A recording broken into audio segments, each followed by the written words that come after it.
Number one, we were very clear in the advocacy for the implementation of the Iran deal that this is focused on the nuclear program.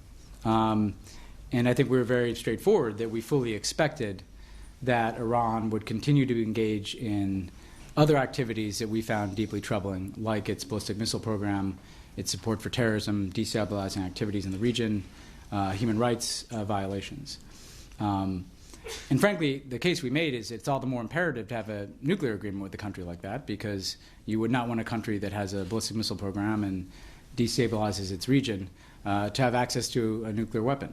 And so the first point here is that sometimes when I hear people say that the Iran deal hasn't stopped this other behavior, we said over and over and over again that the Iran deal was focused on the nuclear program, and that we would have other means of dealing with those other elements of Iranian behavior. And so that leads me to the second point, which is we have the ability and already have significant sanctions that we pursue on Iran for its ballistic missile program, for some of its other activities in the region.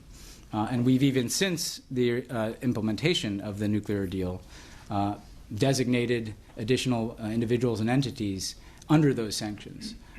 So we are entirely comfortable and clear about the fact that we may have to pursue additional sanctions if Iran continues to violate basic international norms as it relates to their ballistic missile program or support for terrorism, for instance. With respect to legislation, I think the main point that we made to Congress is that we have to have the ability to work with them to make sure that legislation in this space does not in any way conflict with our JCPOA commitments. And so we're going to be able to work with Congress as necessary to continue to enforce sanctions in these other areas.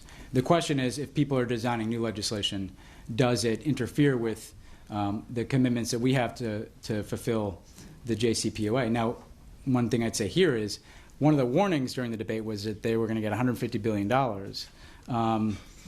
We've actually had the opposite challenge, which is they've had very great difficulty in accessing sanctions relief precisely because we have so many other sanctions related to Iran that banks are uncomfortable doing business. So there has not been a problem of this windfall coming to the Iranians.